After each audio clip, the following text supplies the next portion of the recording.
David Grunwald lahir pada tanggal 22 September tahun 2000 di kota Palmer, Alaska. Bapaknya bernama Ben, adalah seorang pria yang sangat berdedikasi pada keluarganya. Sementara mamanya bernama Edith, lebih akrab disapa Eddie oleh teman dan keluarganya. Oleh karena itu, sepanjang cerita ini, kami akan menggunakan nama Eddie untuk menyebutkan Palmer, tempat kelahiran David, adalah kota kecil yang memiliki banyak keunikan. Meski merupakan kota terbesar ke-9 di Alaska, Palmer tetap memiliki nuansa pedesaan yang khas. Di kota ini, udara segar dan pemandangan alam menjadi bagian dari kehidupan sehari-hari. Palmer memiliki layanan taksi yang cukup jarang untuk wilayah pedesaan, serta beberapa sekolah menengah yang menawarkan pendidikan berkualitas.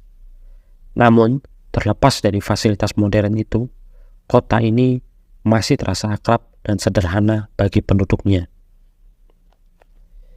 David tumbuh besar di lingkungan yang mendorong untuk aktif dan berprestasi. Sejak kecil, ia menunjukkan minatnya yang besar pada olahraga dan kegiatan di luar ruangan. Ia sering menghabiskan waktu bermain bola basket, mendaki bukit, atau sekadar menjelajahi hutan di sekitar rumahnya. David adalah anak yang bersemangat untuk mencoba hal-hal baru dan terus mendorong dirinya untuk melampaui batas kemampuannya. Kedua orang tuanya, Ben dan Eddie, memiliki latar belakang militer yang membuat mereka sangat disiplin dan tegas dalam mendidik David. Namun meskipun mereka menerapkan aturan yang ketat, mereka juga sangat mendukung minat dan bakat David untuk dikembangkan. Sejak kecil, David diajarkan untuk menghormati aturan dan tanggung jawab. Misalnya, ia selalu diminta untuk menyelesaikan tugas-tugas rumah sebelum bermain atau pergi keluar. Ia juga diajarkan untuk memberitahu orang tua kemana ia pergi dan dengan siapa. Jika ia melanggar, seperti melewati jam malam atau berbicara dengan nada yang gak sopan, ia tahu akan ada konsekuensi yang harus dihadapi. Meskipun begitu, David bukanlah tipe anak yang suka melawan atau memberontak. Ia adalah anak yang patuh, yang selalu menghormati orang tuanya dan berusaha untuk memenuhi harapan mereka. Hal ini membuat menjadi sosok yang disukai oleh teman-temannya dan dihormati oleh gurunya di sekolah. Di sekolah, David adalah siswa yang cemerlang dengan nilai-nilai yang sangat baik. Ia dikenal sebagai murid yang selalu menyelesaikan tugasnya tepat waktu dan aktif berpartisipasi dalam kegiatan apapun di kelasnya. Selain itu, ia juga terlibat dalam berbagai kegiatan ekstra, seperti saintek dan tim olahraga. Namun, kehidupan David tidak hanya tentang belajar. Ia juga menikmati waktu bersama teman-temannya, seperti pergi ke bioskop atau sekedar nongkrong di kafe lokal. Ketika ia menjadi siswa baru di SMA, ia bertemu dengan seorang anak perempuan bernama Victoria Melly. Victoria adalah seorang gadis yang ramah dan cerdas, yang segera menarik perhatian bagi David. Setelah mengenalnya lebih dalam, David memberanikan diri untuk mengajak berkencan. Victoria pun setuju. Hubungan mereka segera menjadi bahan pembicaraan di kalangan teman-teman mereka, karena keduanya merupakan tampak sangat serasi. David adalah pasangan yang sangat perhatian. Ia selalu memastikan kalau Victoria merasa dihargai dan dicintai. Misalnya, dia sering menulis catatan kecil berisi pesan manis untuk Victoria atau membawakan bunga tanpa alasan khusus. Salah satu teman mereka pernah berkata kalau hubungan David dan Victoria adalah definisi dari cinta sejati. Meskipun mereka masih muda, sekitar 14 atau 15 tahun, mereka sering berbicara tentang masa depan bersama. Bahkan mereka pernah bercanda tentang menikah suatu hari nanti. Meskipun percakapan itu mungkin terdengar berlebihan untuk anak usia mereka, cinta pertama memang memiliki cara untuk membuat segalanya terasa unik. Lalu pada tahun 2016, David dan Victoria merayakan ulang tahun pertama mereka. Mereka menghabiskan hari itu dengan makan malam bersama dan mengenang momen-momen indah yang mereka lewati. Selain itu, David juga merayakan ulang tahunnya yang ke-16 dengan mengadakan pesta kecil di rumahnya. Ia mengundang teman-teman dekatnya, termasuk Victoria, untuk bergabung dalam perayaan tersebut. Pada bulan September, David mulai bersekolah di tempat barunya dan menikmati pengalaman belajar yang menantang tetapi memuaskan. Ia juga berteman dengan banyak siswa yang baru memiliki minat yang serupa dengannya. Saat musim liburan semakin dekat, segala sesuatu tampak berjalan dengan baik dalam hidupnya. Lalu pada hari Sabtu, tanggal 12 November 2016, Victoria datang untuk menginap di rumah David. Meskipun mereka tidur di kamar terpisah, mereka menghabiskan malam bersama dengan menonton film bersama dan berbicara tentang rencana mereka untuk masa depan. Keesokan paginya, mereka pergi ke gereja bersama keluarga David. Sebuah tradisi rutin yang dilakukan mereka setiap minggu. Setelah itu, mereka menghadiri acara di toko barang bekas lokal, di mana mereka mencari pakaian, perabotan, dan barang-barang unik lainnya. Hari itu dihabiskan dengan penuh canda tawa dan kebersamaan yang memperkuat hubungan antara David, Victoria, dan keluarganya. Victoria dan David kembali ke rumah setelah seharian menjalani aktivitas mereka. Hari itu dimulai dengan sarapan di kafe favorit mereka di pusat kota. Setelah itu, mereka menghabiskan waktu di taman, menikmati cuaca cerah sambil berbicara tentang rencana masa depan mereka. Meski hari itu relatif santai, seperti hari Minggu pada umumnya, David masih harus menyempatkan diri mengerjakan tugas sekolahnya sebelum keesokan hari tiba. Ia mengeluhkan soal proyek kelompok yang membutuhkan banyak perhatian. Sementara Victoria pun juga menyemangatinya. Victoria lalu makan malam bersama keluarganya sekitar pukul 5 atau 6 sore. Dia menikmati momen kebersamaan itu meskipun tahu harus segera pulang karena rutinitas keluarganya terpisah. Setelah itu, dia harus pulang karena orang tuanya telah bercerai. Dan minggu depan, dia dijadwalkan untuk tinggal bersama bapaknya. Namun sebelum itu, dia memutuskan mampir ke rumah ibunya untuk mengambil beberapa pakaian dan barang-barang lain yang diperlukan. Di sepanjang perjalanan, Victoria merasa lega bisa berbagi cerita dengan David, yang selalu membuatnya merasa lebih ringan. Victoria tidak memiliki mobil, tapi David baru saja mendapatkan hadiah ulang tahun berupa Ford Bronco 1999, yang membuatnya sangat antusias untuk kesempatan mengendarai.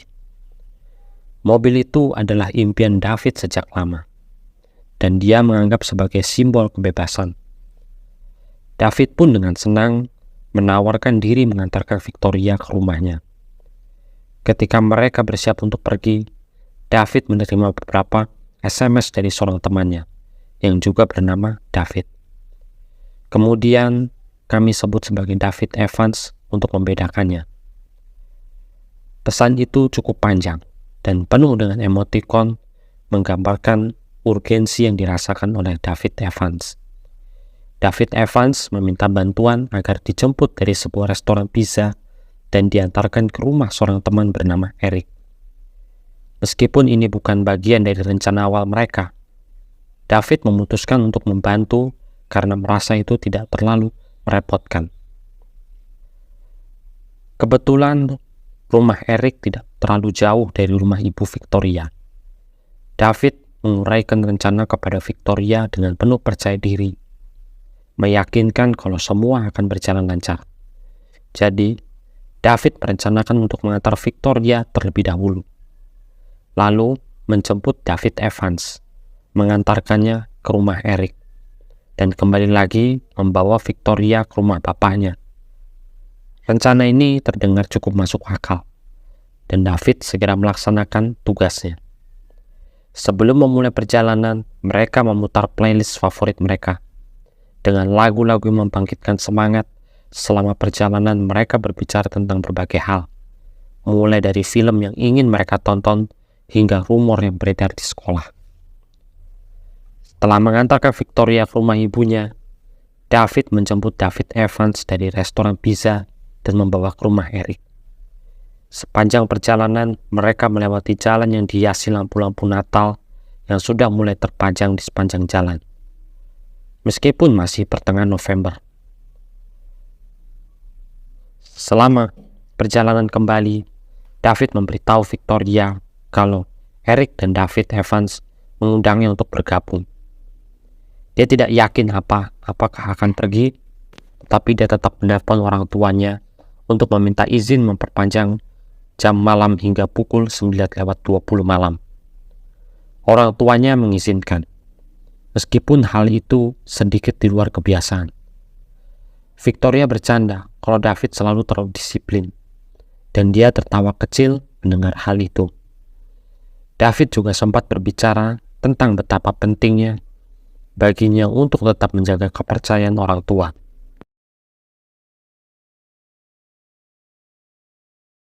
Namun, saat pukul 9:20 malam tiba, David belum juga pulang, yang segera membuat orang tuanya khawatir.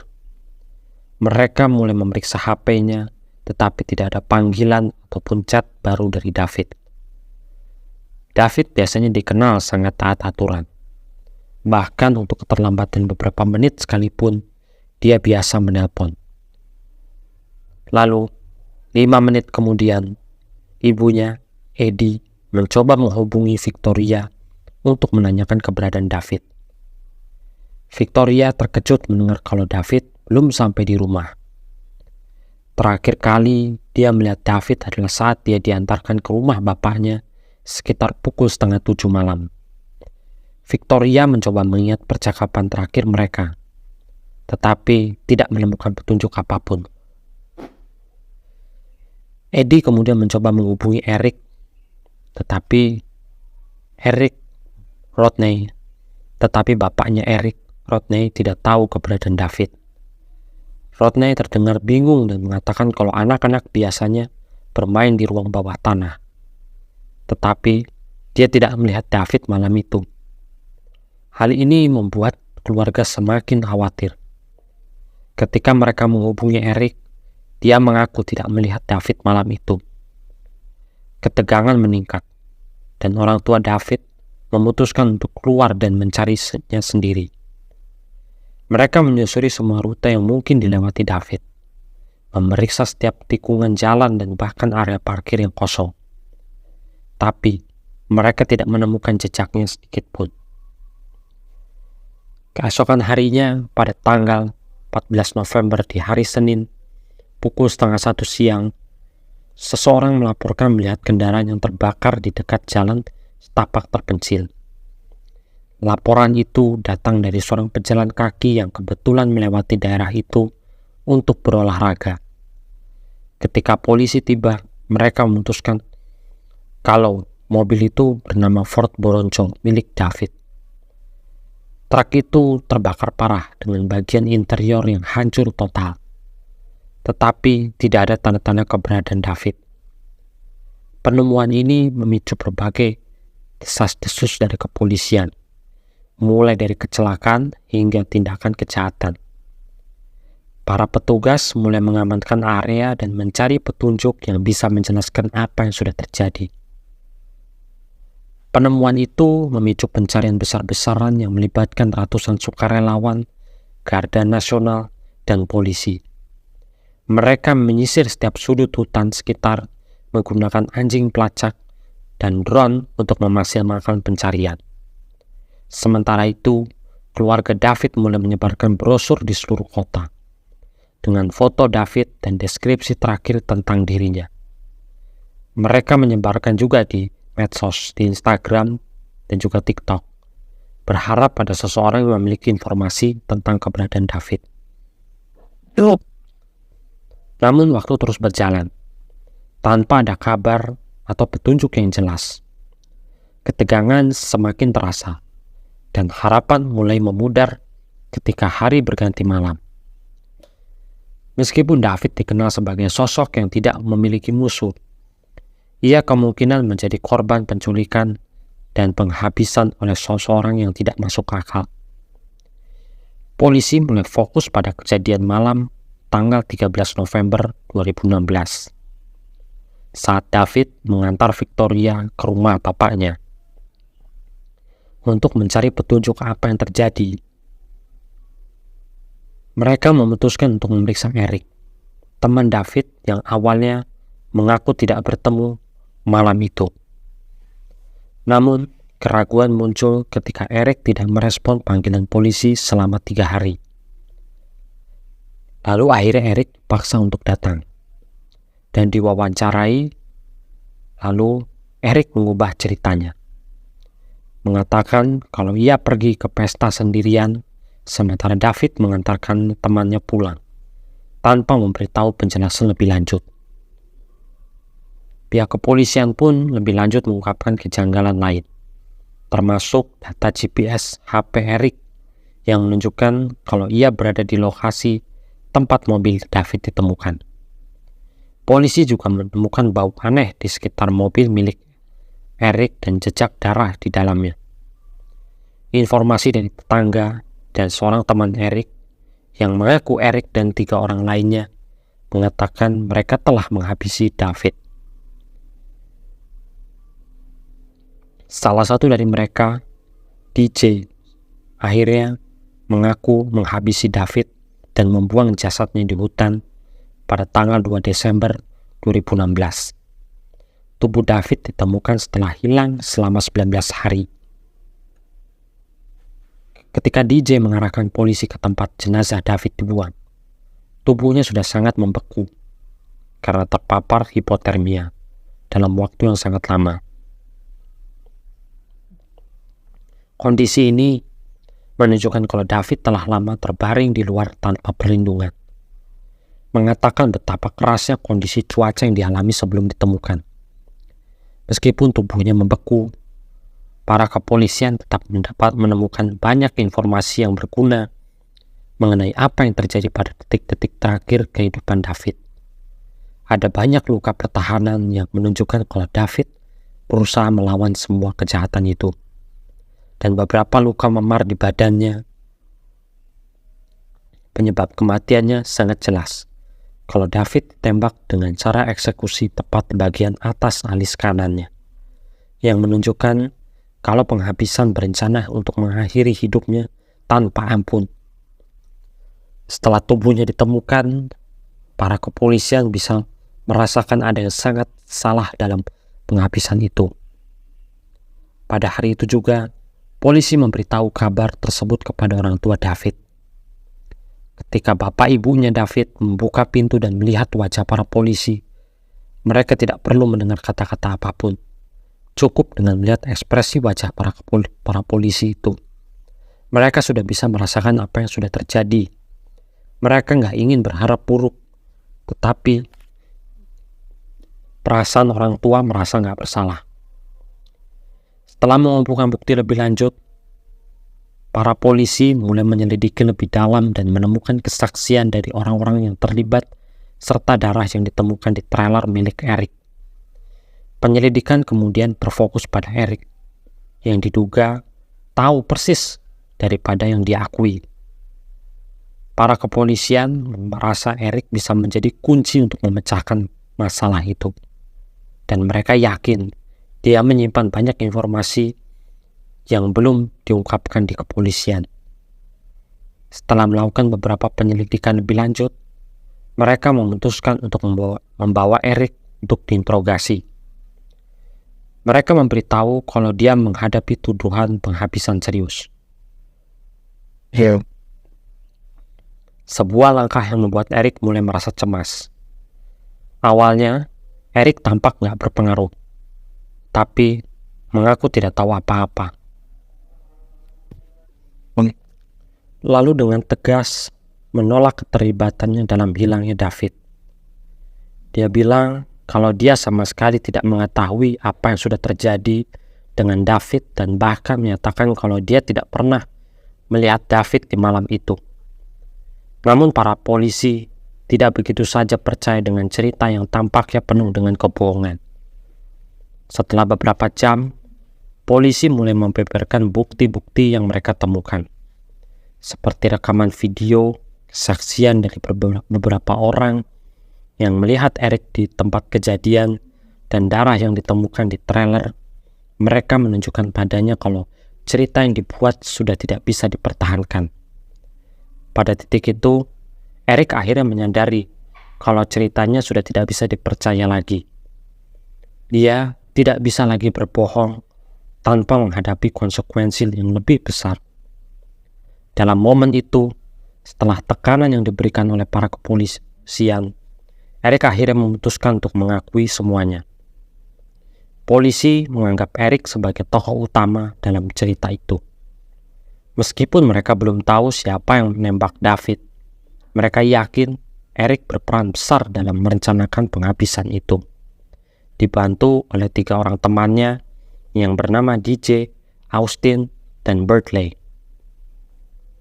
Adapun juga yang bernama Devin Peterson, remaja lain yang terlibat, bertugas menyediakan senjata dan bensin yang digunakan dalam aksi itu.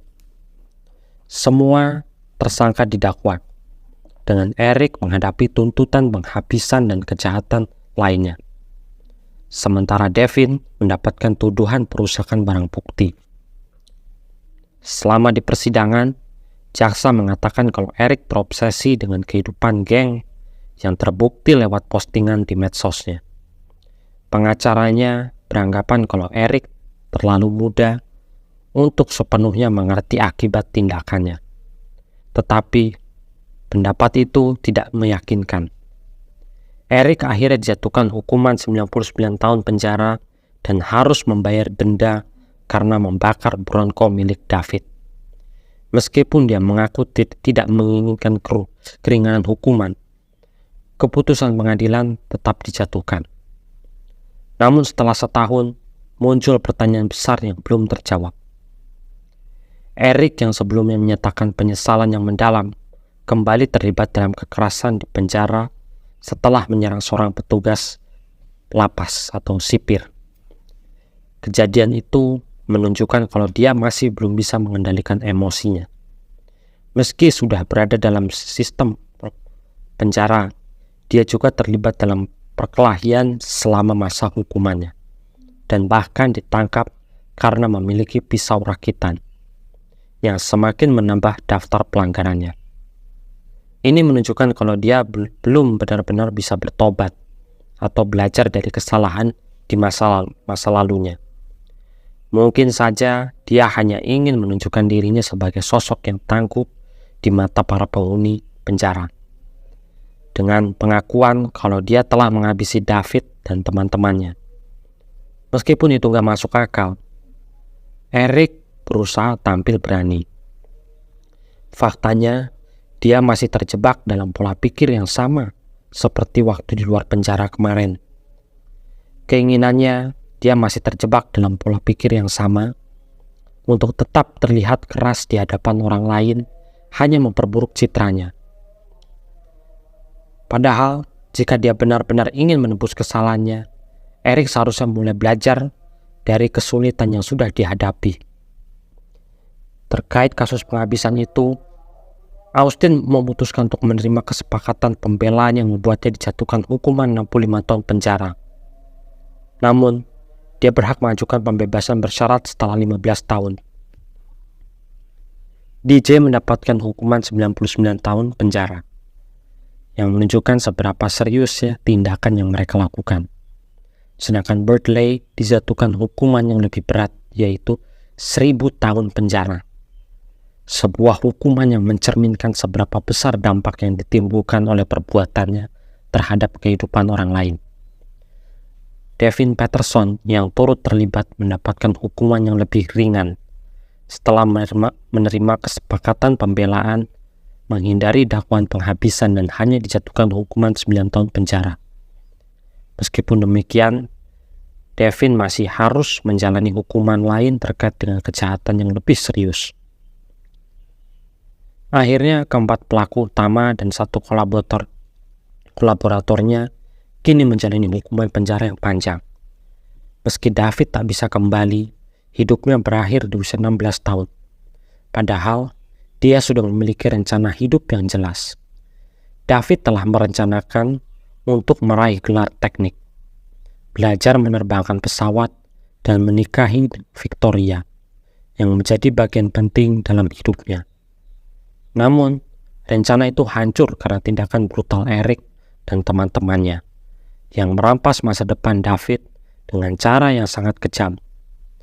Orang tua David kini harus mengunjungi makam anak mereka, bukan rumahnya, yang menjadi kenyataan pahit yang tak bisa mereka terima. Mereka rutin mengunjungi makam David sebagai pengingat akan tragedi yang terjadi. Meskipun kenyataan itu tetap tidak bisa diubah. Setiap kunjungan ke makam membawa kembali kenangan tentang betapa cerahnya masa depan yang direncanakan oleh David. Namun semua hancur begitu saja. Setiap foto lama yang mereka letakkan di sana, setiap ayat Alkitab yang mereka bacakan seolah-olah menjadi cara untuk mengingat David yang tidak bisa mereka lupakan.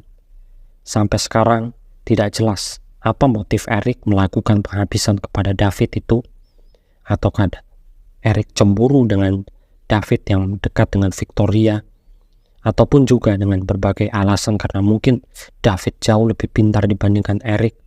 Itu tentu masih menyimpan banyak pertanyaan, dan Eric pun enggan menjelaskan apa yang sebenarnya sudah terjadi dan kenapa dia begitu membenci David sampai harus menghabisinya.